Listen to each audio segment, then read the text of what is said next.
जो इस बीमारी से गुज़र रहा है, उसकी अलामत, क्योंकि जब उसको दर्द होता है तो वो आम किस्म का दर्द नहीं होता, वो बड़ी शिद्दत का दर्द होता है।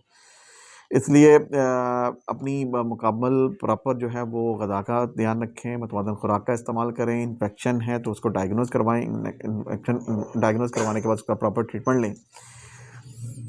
अब होम्योपैथी यहाँ पे अपना बड़ा खूबसूरत रोल सर अंजाम देती हैं, दूसरे शोबाजात भी अपना कारकर्दगी का सर अंजाम देते हैं। तो बात करते ऐसा होता है कि सिचुएशन में आपको हॉस्पिटल जो है कि अब कुछ चीज़ें ज़ख्म ऐसे होते हैं जिनका ऑपरेट करवाना बहुत ज़रूरी होता है। सर्जरी के लिहाज़ से एलोपैथी जो है वो एक बेहतरीन सिस्टम है,